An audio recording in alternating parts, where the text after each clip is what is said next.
What is an HOA? How does it affect me if I'm buying a house? These are great questions. I get them all the time. I'm Spencer Schumacher. I help people buy, sell houses, land, condos, commercial in southern Wisconsin, Dane County, the greater Madison area. So, HOA, sometimes your buyers come in there and they say, I don't want to buy a house in an HOA. Here's what the thought is when the people say that. They don't like regulations on what they can and can't do with the property. Okay. When you buy a house, almost every neighborhood since the 70s has some sort of covenants and restrictions. Okay. You have to build a house this big. It has to be no more than this many floors, can't have this, can't be a ranch, can't be two-story, can't be this small, like all sorts of different regulations there, right? So when you have these regulations, they also talk about, can you have fences? Can you have a shed? Can you put a pool in? What is it? What's a neighborhood going to look like in the future? Can you have a camper outside? Can you have a boat outside? Can you keep your cars permanently on your driveway? Can you keep the boat on your driveway? How about ones without wheels? Okay. So you can look at it just by those examples I gave.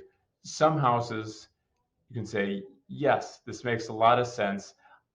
I would like to have an HOA because it's going to keep a certain level of respect and care in the neighborhood.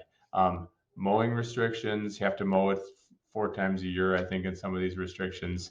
So that's there are some good and there are some bad. If you can't pull your camper up and let it park in front of your house for 3 days while you load it, ready for a trip, that may not be great for you if you like to go camping a lot with a camper. If you don't, if you're a neighbor and you don't want to have campers everywhere, this could be a good thing. Okay, so there's different restrictions. Most HOAs don't have a fee. If they do, they're in our market. There's usually an annual fee, and they're not very expensive, anywhere from $200 to $700 a year.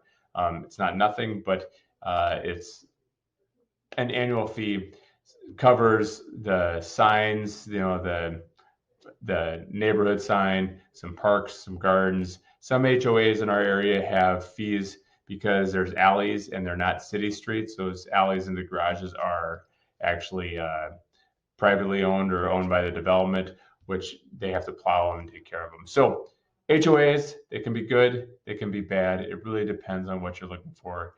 If you want to have not have anybody tell you what to do, you don't want an HOA probably. But most HOAs, especially the older ones, have very little teeth anymore and very little restrictions. But that's just a breakdown of HOAs. If you have questions on them, please call me. I'd love to talk to you about each individual neighborhood or how they may affect you. Thanks, guys. Spencer Schumacher, Spencer Real Estate Group.